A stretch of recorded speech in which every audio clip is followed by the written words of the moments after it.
Bueno, buenos días a todos. Le agradezco mucho a Luis la confianza y es para mí un honor estar aquí compartiendo cartel con semejantes figuras de la radiología y la cirugía. Y os voy a hablar un poquito de lo que es las lesiones del manguito rotador y vamos a mezclar conceptos que son biomecánicos, clínicos y estructurales.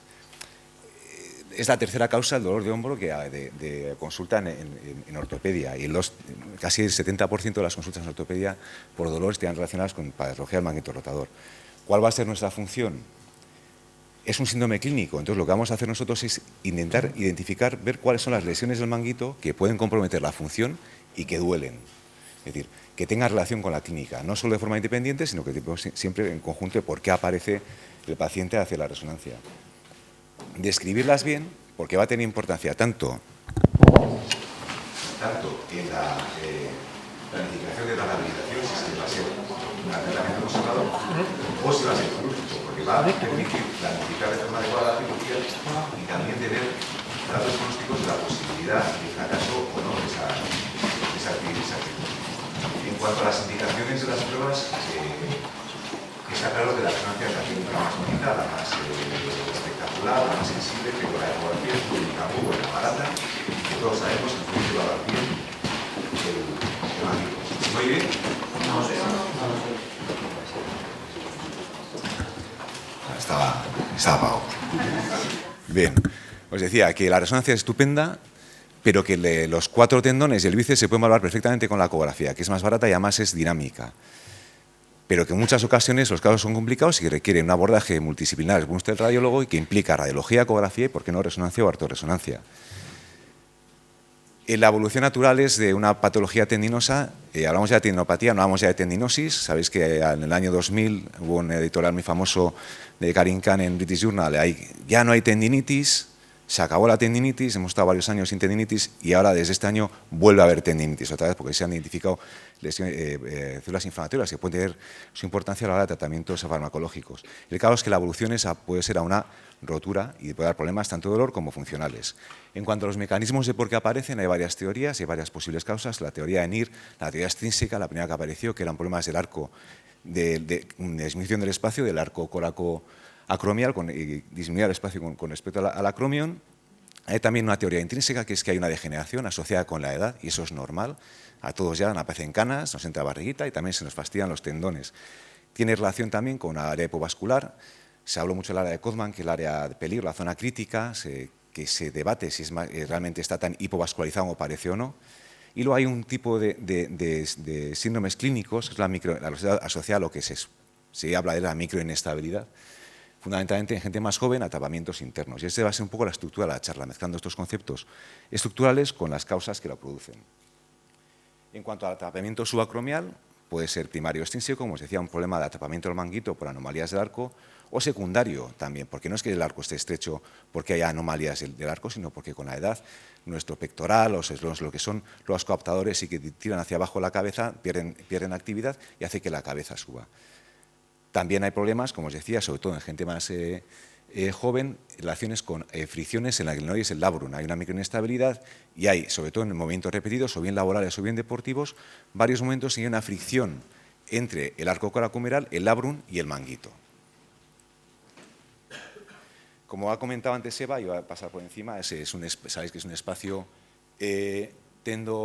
óseo con ligamentario. ¿Dónde está aquí? No se ve, ¿verdad? Sí.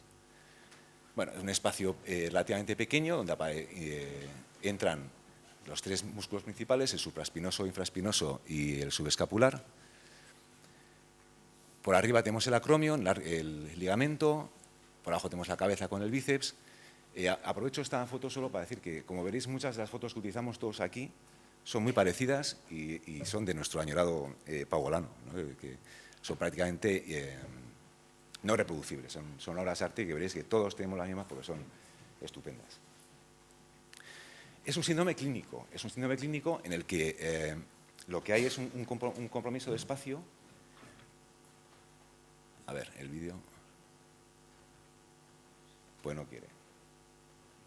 Bueno, es un compromiso de espacio que aparece en movimiento, habitualmente cuando hay una elevación del brazo hacia arriba. Es decir, en estático, como hacemos la resonancia, no hay habitualmente un atrapamiento, es un problema dinámico. Los clínicos tienen varias test más o menos sensibles o específicos que permiten valorar dónde le duele, dónde está el problema, el de Hawkins, el de NIR, etcétera. Nosotros tenemos, la ecografía, que no tampoco quiere ir. Bueno, con estudios de ecografía vamos a dinámicamente hacer cuando hay una elevación del brazo, si hay una disminución del espacio, si hay una atrición de la superficie bursal y si duele en ese momento. ¿Qué es lo que duele? Está muy debatido si lo que duele es el tendón. El tendón está poco vascularizado, lo que duele habitualmente es lo que separa el tendón del manguito del espacio acromial, que es la bursa subacromial. Son unos tendones que sabéis que no hay sinovial, son unos tendones raros, pues están recubiertos de sinovial. Y lo que protege a los tendones del manguito es la bursa. Nosotros vamos a hablar de bursitis cuando hay mucho líquido, más de 3 milímetros de grosor, habitualmente que tenga también aparición medial con respecto a la cabeza. No tiene relación la cantidad de líquido con respecto a la magnitud del dolor, pero siempre que veamos estas imágenes en la resonancia, podemos hablar claramente de una bursitis. En cuanto a las anomalías estructurales del manguito del espacio subacromial, sobre todo el acromio clavicular, como comentaban antes, pues bueno, tenemos que conocer que hay situaciones en las que sí realmente hay osteofitos muy grandes, más de 3 milímetros, que disminuyen el espacio y que, bueno, como se comentaba antes, si en la cirugía, al entrar al espacio subacromial, ves un osteofito y es una sinovitis, pues entonces entras y lo reparas. Pero no se repara eso, habitualmente lo que es una situación secundaria a una reparación del manguito. En cuanto a los tipos de acromio, que ha habido kilos y kilos de literatura sobre el tema, Sisbiliane 1, 2 y 3, cada vez le estamos dando menos importancia. No tiene una clara relación en cuanto a como marcadores de lesiones del manguito. El tipo 3 aparece en la edad, habitualmente se considera un entesofito, un problema de la inserción del ligamento coracomeral o incluso de parte del bíceps. Y aunque los comentamos en el informe, realmente luego la implicación clínica es relativamente baja o nula, lo mismo que la inclinación caudal del acromio. Se habla mucho de los ángulos acromiales laterales, en realidad no tiene mucho sentido, el problema es anterior, no es un problema lateral. Sí que se habla mucho también del otro problema estructural en que puede producir un compromiso del espacio subacromial y los acromiales, como comentaba Eva. Hay varios tipos, son núcleos de osificación accesorios, pues el mesacromion, metacromion, baseacromion, en los que sí que es posible que tengan un impingement dinámicos, una sincondrosis inestable, habitualmente se pueden ver lesiones, quistes en la articulación, pero sí que pueden producir compresiones. Este es un caso reciente que hemos tenido, un paciente que tiene, no sé si veis aquí, tiene un dolor del hombro, un dolor posterior, y en la parte, a ver si, posterior ves un osacromial, casi es un baseacromio, un hueso muy grande, que lo está produciendo es un compromiso espacio del infraespinoso. Tenemos que acordarnos siempre a la hora de mirar el espacio de arriba, que muchas veces en las resonancias no lo identificamos bien. También se habla mucho de la distancia acromiomeral, menos de 7 milímetros. En muchos informes tendemos a decir que hay disminución del espacio subacromial. Es la técnica más reproducible para medirlo, es la resonancia, mucho más que la radiología convencional, es un problema proyeccional puramente. También con la ecografía lo podemos ver, si somos metódicos en la evaluación. La verdad es que de forma aislada tiene poco valor, pero que sí que se considera que una disminución de 7 milímetros pues, puede llegar a ser anormal, aunque hay pacientes que lo tienen y no son sintomáticos. Pero no tenemos que olvidar que esto es una parte de toda la articulación. O sea, el hombro son varias articulaciones. Una articulación que la conocemos muy poco es la escapulotorácica. Es importante que conozcamos que depende su estabilidad y que esté fija a la parte posterior de la espalda para que le exista una buena dinámica. Nosotros no vamos a valorarla, pero hay situaciones en las que hay... a ver si consigo que se encienda esto.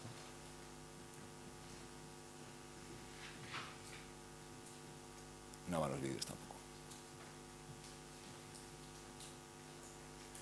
Pues una pena, porque sería muy bien como un paciente que tiene una anomalía, una disquinesia escapular, se tiene un movimiento anómalo a la escápula, hay un pinzamiento, con rehabilitación consigues que la escápula esté en su sitio.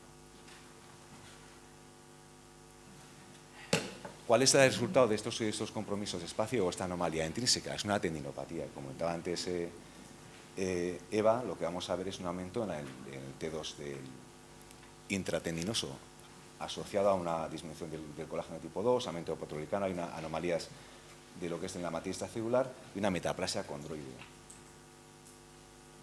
Esto no tiene por qué ser patológico, esto está asociado a la edad. De hecho, hay un artículo muy interesante que dice que ni los radiólogos ni los forenses mienten. Es cuando hacen las series de autopsias, la cantidad de lesiones de manguito en pacientes de más de 60 años en los que no hay antecedentes de patología ni tienen fichas clínicas de dolor es muy alta. Lo mismo que nosotros vemos mucha tendinosis en pacientes que no duelen. O sea, la tendinopatía en sí misma no tiene que ser patológico. Roturas pequeñas en gente mayor tampoco tiene que ser patológica. Por eso siempre hay que evaluarlo en un contexto clínico. Tener cuidado, como se comentaba antes, con el ángulo majo, ya comentaba también, es un problema que tenemos un tiempo de eco corto y aparece esta lesión blanca, no tiene por ser patológica, aumentamos el tiempo de eco a un T2 puro, desaparece la lesión. Tener en cuenta también que hay un patrón fibrilar dentro del tendón, como se comentaba, es una posición de estructuras, no es un tendón único. Nosotros no tenemos la capacidad de las 5 capas descritas por Clark, pero sí que vemos como 3 principales capas. Una capa bursal en la que el colágeno está más compacto, una capa intermedia en las que aparecen las fibras, fundamentalmente las fibras que se cruzan del infraespinoso y supraespinoso, sí, y luego una capa articular que sí aparece de tipo intensa. Esto es la visualización normal. ¿Cuándo hablamos de tendinopatía? Cuando hay un aumento de señal de resonancia muy clara y un aumento del grosor, como es en este caso. Habitualmente el manguito mide 12-11 milímetros, un aumento por encima de este diámetro puedes considerarlo como anormal. Y luego el manguito se puede romper. Hay una clasificación principal de las roturas de manguito, parciales, no está una interrupción completa que conecte el brazo bursal con el articular, y completa. En cuanto a la intersticial, hay un conflicto de terminología que veremos ahora, que son roturas intrasustancia que progresan por el tendón, que puede ser que comuniquen con la articulación o no. En cuanto a la rotura parcial bursal, que si tuviéramos en cuenta la teoría de NIR sería la más frecuente, pues no es la menos frecuente. No es un problema de atrición, sino que supone que es un problema también de vascularización o de traumas previos. Es más frecuente en gente joven y vemos habitualmente muy anterolateral. La semiología en la resonancia es muy sencilla. Vemos una imagen de interrupción de las fibras con hiperseñal en la cara bursal, al igual que se vería en una ecografía. Esto es un estudio coronal, la hiperseñal en la cara bursal sin que contacte con la articular. Esto, si hacemos solo una artorresonancia, podemos no verlo si no metemos una secuencia T2. O sea, tenemos que tener cuidado que en la artro, si hacemos un solo T1 con contraste y no metemos una secuencia T2, pues a lo mejor no la comemos porque no va a entrar el contraste por ahí. Es más frecuente la rotura articular, tiene más implicación terapéutica, aparece habitualmente en la zona crítica, en la teórica zona vascular de Codman. Debemos tener cuidado que hay esas señales intermedias que nos enmascaran la lesión. Esto es una lesión típica de la cara articular, que también se ve muy bien en la ecografía. La ecografía es ahora mismo con los ecógrafos que tenemos y los transductores que hay, tienen una resolución suficiente como para ver estructuras de este tipo. Hasta los traumatólogos hacen ecografías, ¿no? O sea que no hay, es una zona que se ve muy bien. Y tenemos que tener en cuenta hacia dónde va esa. Si esa lesión parcial de la cara articular afecta al área insercional, como comentaba, es una zona muy ancha, es relativamente importante, lo que vamos a hacer es intentar graduarla, es saber cuánto ocupa de este área insercional. Y a partir de esta zona central, habitualmente ya es quirúrgica, pues se consideran fracturas que pueden ser inestables y a progresar a una rotura mayor.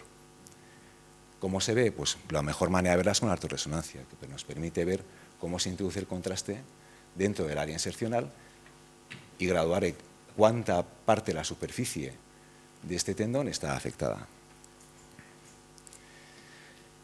Estas roturas parciales a veces lo que hacen es también progresar hacia dentro del tendón, se llama la rotura intersticial. Si hay afectación tanto de la superficie articular como intratendinosa, se habla de la rotura parcial interarticular intratendinosa, que tiene su importancia porque es bueno que el cirujano sepa hasta dónde llega la lesión, la delaminación o la rotura intersticial, o por lo menos lo tenga en cuenta, que no va a ser solo un problema insercional, sino que es un problema más medial.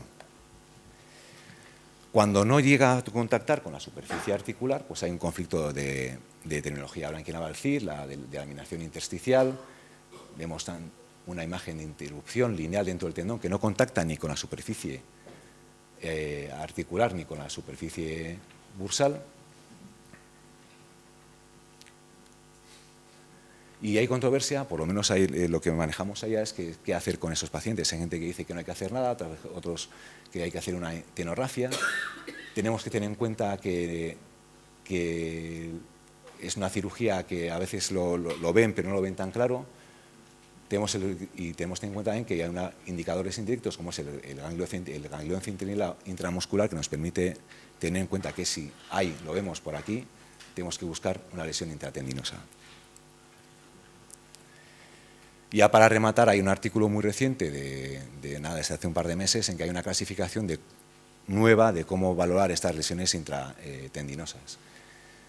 Si hay roturas parciales, si hay roturas completas, hasta dónde llega, y aquí también tiene mucho que decir el estado del tendón. Eso es muy difícil de valorar y es una pregunta que nos hacen habitualmente. ¿Cómo está el tendón? Si se puede suturar bien o mal.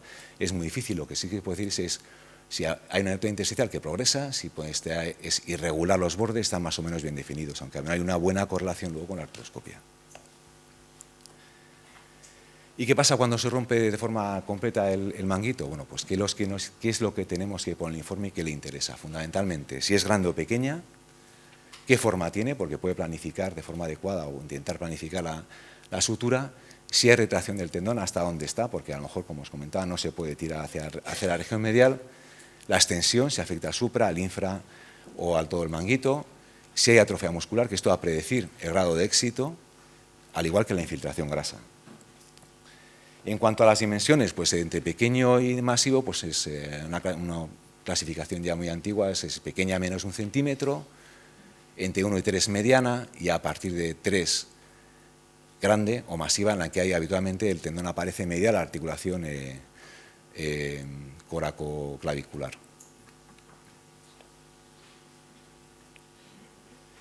También es importante hablar de qué morfología tiene la rotura, y esto a veces no es tan sencillo. Hay cuatro clasificaciones ya artroscópicas: en crescente, en la que hay una afección de la región central del manguito sin que pase la zona del cable rotador, que os explicaba antes Bea, Eva; la forma en L, que se mete hacia el músculo y tiene o una extensión anterior o posterior, o una forma en U, ya mucho más amplia. Y luego está la lesión masiva. Esto tiene que ver la determinación de la forma de la rotura habitualmente en la integridad o no del manguito rotador. Hay gente que es del cable rotador, hay gente que es cable dominante, gente habitualmente mayor, gente no cable dominante, gente más joven, porque todavía tiene la zona crescente funcionante. Es una teoría de Bucar en lo que básicamente lo que viene a decir es que esto actúa como un puente que aguanta las roturas, y que cuando los dos pilares del puente están enteros, aunque la zona central esté estropeada, la cosa funciona. Y esto es el motivo porque muchas veces vemos roturas casi masivas, centrales, muy grandes, en abuelas ya mayores, sin embargo levanta el brazo sin problema, aunque tenga dolor. ¿Cómo se ven en resonancia? Bueno, pues la lesión crescente, vemos una interrupción central del tendón del supraespinoso, con una retracción medial no muy importante, y a veces podemos llegar a ver en la zona en las imágenes transversales, la zona de medial, una imagen como en medial luna, de efecto en medial luna de la región central, teniendo en cuenta que no pasa la región del cable rotador. Las formas en U es igual que la anterior, pero una extensión mucho mayor medial, manteniendo los pilares anterior y posterior íntegros, pero que ya con afectación ya medial a lo que es el cable rotador. Y luego las lesiones en L, en las que hay una lesión central y una extensión, o bien en la zona de la inserción, o bien hacia adelante o hacia atrás, como es en este caso. Las que tienen extensión anterior suelen tener peor pronóstico, tienen afectación del pilar anterior, y habitualmente suele haber atrofia del supraespinoso. Atrofia que podemos valorar de forma muy sencilla. Si hacemos los sagietales que vayan hacia medial, no podemos quedarnos estudios sagietales que queden muy laterales. Medimos habitualmente más o menos el grado de atrofia muscular en cuanto el grado de ocupación de la fosa supraescapular por el músculo. Esto es un músculo normal, este es un músculo atrófico. Hay dos signos, uno es el signo tangente, otro es el ratio de ocupación.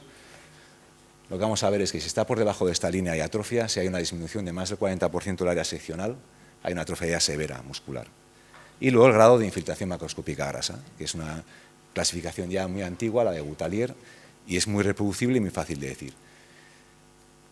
Pequeña, cuando hay pequeñas motas de grasa dentro del músculo. Mediana, cuando más o menos hay la misma cantidad de grasa y de músculo. Grande, cuando hay mucha más grasa que músculo. Es decir, y estas ya son ya de mal pronóstico, habitualmente hay una irritación medial, y aunque hay un intento de reparación, la funcionalidad final suele ser mala, tanto en rehabilitación como quirúrgica. Tenemos que ver hacia dónde llega la rotura, si es anterior o posterior, si afecta a toda una región solo central supraespinoso o hay una afectación masiva del manguito. Y fijarnos en el subescapular, que es un músculo que a veces lo dejamos olvidado y es un músculo muy importante. Es posiblemente el más potente del manguito, como os ha comentado. Hay fibras superiores e inferiores, lo vamos a ver muy bien en los estudios sagitales. Y no tiene una buena visualización artroscópica, no suele ser tan fácil de ver. Es más frecuente que se asocie al supraespinoso que de forma aislada, y tiene que ver parece que hay un problema habitualmente en algunos pacientes con atrapamiento subcoracoideo, como veremos enseguida. ¿Cómo lo vamos a ver? Pues como lesiones habitualmente la superficie articular, que es lo más frecuente, pequeñas áreas de hiperseñal en la zona articular del tendón subescapular. Hay una clasificación de Firman también muy sencilla. Cuando hay un poquito de lesión es un grado 1, un grado 2 cuando hay más de un 25% de la superficie articular. A veces hay una rotura, como en este caso, de parte de la inserción del troquíter menor permaneciendo en el troquíter mayor, o un grado 3 con una interrupción completa, ya un ojal. A veces el ojal es central, no tiene por ser entero, es una inserción tendinosa proximal, craneal y una muscular caudal. Y esto también aparece en casos del atrapamiento subcoracoideo. Es un atrapamiento discutido, se habla de la disminución del espacio coracumeral. No está claro que la distancia de menos de 6 milímetros esté claramente relacionada. Lo que sí vamos a ver es que hay en algunos pacientes una disminución muy clara, rotura del tendón, o no una rotura completa, sino también una pérdida de la tensión. Aparece muy sin episodios de luxación previa, parece muy adelgazado, la pérdida de la tensión tendinosa. Y podemos verlo mejor a veces cuando hay una rotación interna en que hay una disminución del espacio. Es un movimiento de casi un nadir y podemos llegar a verlo muy bien.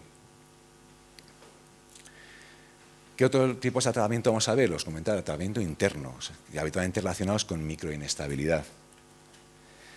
Es una definición un poco compleja, no está claro qué significa en microinestabilidad. Lo que sí que tiene relaciones con un cambio anómalo en el punto de giro de la cabeza humeral con respecto a la glenoides ósea.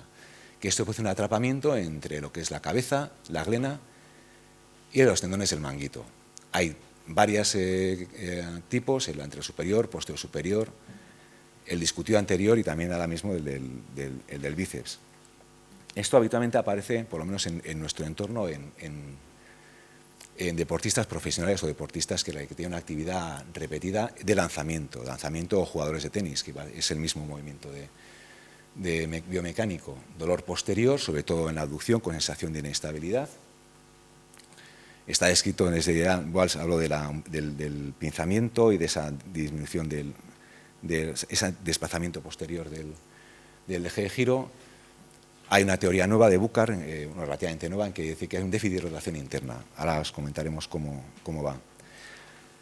Este sería simulando la posición del lanzador en el late cocking, en la parte final cuando está armando el brazo, que es cuando realmente duele. En esta posición, la posición Haber, lo que produce es un pinzamiento del tendón del supraespinoso posterior, casi la parte superior del infraespinoso, entre el húmero y la glena. Este sería el momento. No tiene por qué ser patológico, aparece también en gente que no tiene dolor, pero en este tipo de jugadores es casi un mecanismo de adaptación necesario. Y esos son los hallazgos típicos en la resonancia en esos pacientes.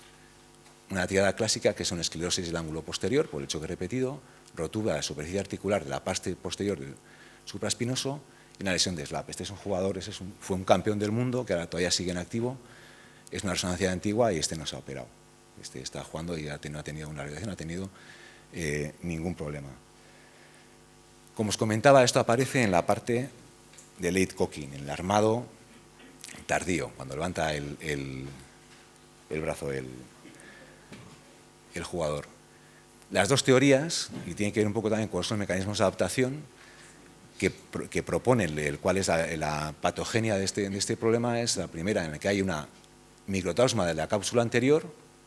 El húmero va para adelante, choca con la cápsula, va chocando repetidamente y va haciendo una laxitud, que hace que la cabeza se desplace. La segunda teoría es que ese desplazamiento lo que produce es también un engrosamiento y un aumento en la rigidez de la porción posterior de la cápsula, el ligamento glomerular posterior inferior, que hace lo que haya una traslación del tiro. Son conceptos totalmente distintos desde el punto de vista biomecánico.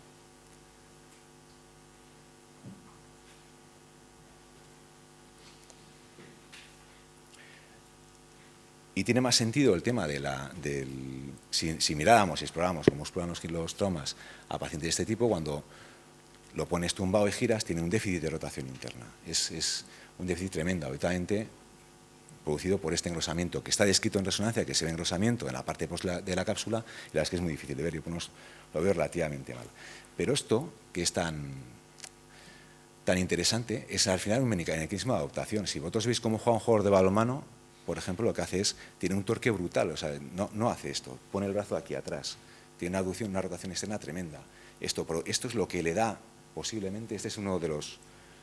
Este tenía el récord de velocidad de lanzamiento aquí en Asobal cuando éramos algo, allá no, en balonmano en España ha caído muchísimo, y si fijáis, pone el brazo aquí atrás. Eso puede ser que una palanca rápida y una velocidad de giro tremenda, aumenta la velocidad. Es un mecanismo de adaptación suyo. ¿Cuál es el problema? El problema es que esos movimientos repetidos de aducción y rotación externa lo que hace es girar y hace que traccione la cabeza del troquíter con el bíceps, giros repetidos, tracciones repetidas que producen microtraumatismos y el mecanismo del pillback, que es una avulsión de la parte anterosuperior de la unión bicipito-labral y la aparición de la lesión de SLAP. Ya espero que este funcione. Sí. Esto es un vídeo en el que viene cómo aparece lo que es la lesión. Es el late cocking, el armado final, el momento en que tienes una rotación, abducción, un haber máximo, y esto es lo que pasa, ¿no? Es un movimiento repetido de rotación. Esto sería la inserción bicipito-labral, el bíceps, movimiento repetido de torsión, torsión, torsión, el pillback. En los pitchers hacen miles al año y esto es una simulación de lo que está pasando. Tiramos, tiramos, tiramos y al final lo que hace es arrancar. Es un mecanismo probablemente de atrición de lo que es la unión bicipito-labral.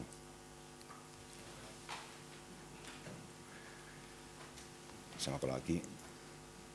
Esta es la clasificación ahora mismo que hay de las lesiones de SLAP. Esto no se lo lee nadie se acuerda. La clasificación de Snyder es la que utilizamos todos, que es esta.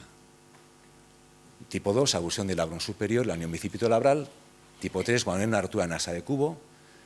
Tipo 4, cuando ya se extiende al bíceps. Eso es lo que necesitamos decir al cirujano. ¿Cómo se ve esto? Habitualmente con resonancia. ¿Y cómo lo vamos a hablar? Siempre que hagamos el labrum hay una nomenclatura horaria, de la 1, las 12, las 6, las 3 adelante, las 9 atrás. Esta es la clasificación artroscópica para situar dónde están las lesiones. En el caso de SLAP, si están siempre entre las 12 habitualmente, cuando es el tipo 2.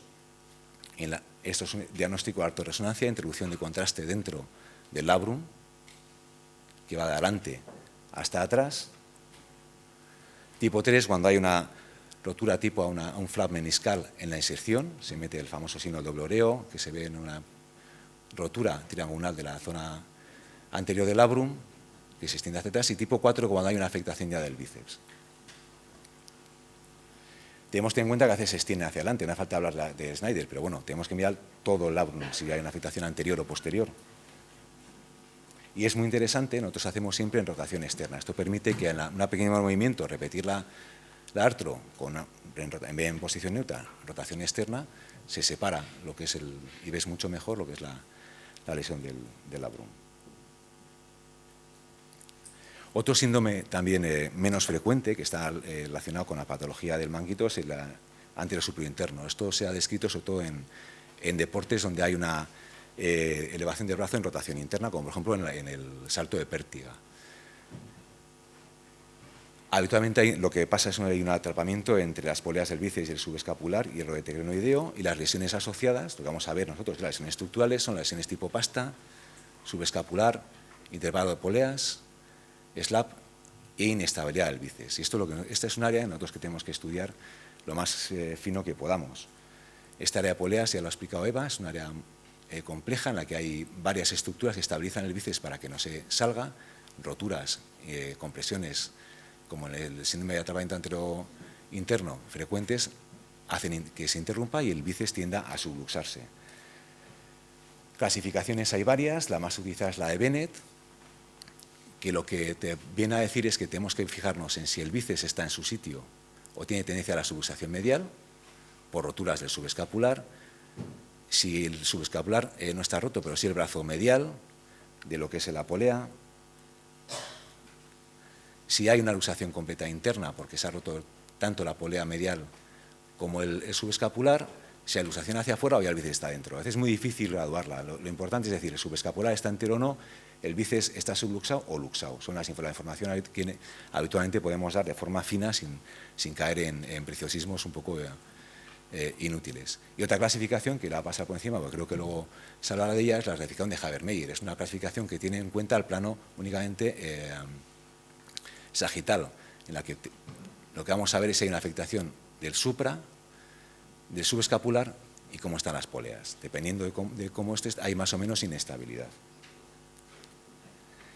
Ya por último, también un nuevo atrapamiento, es atrapamiento del tendón del bíceps, es una situación nueva. Lo que todos vamos a ver habitualmente es un problema del bíceps con un aumento, una tendinopatía clara e intraarticular. Muchas veces arrugado en la zona de entrada, el famoso hourglass o el signal hourglass en artroscopia. Podemos verlo en la secuencia, sobre todo T2 con saturación grasa, un aumento en el grosor, hiperseñal por tendinopatías, que puede ser la causa del dolor. Muy por encima, como patología asociada al manguito, tiene que ver con atrapamientos, es la tendinopatía calcificante, depósitos de cristales de iodosa-apatita en el tendón. Los conocemos todos, se ve muy bien en convencional, hay muchas fases, habitualmente asociadas a inflamaciones. En la resonancia se puede ver las calcificaciones como áreas negritas en todas las secuencias, con la inflamación alrededor. Y a veces cuando no se ven es porque no somos capaces, en un escáner o una ecografía lo podemos ver. Podemos tener incluso también tendencia a la migración intraósea, pues edemas óseos relacionados con migraciones de cada calcificación dentro del hueso.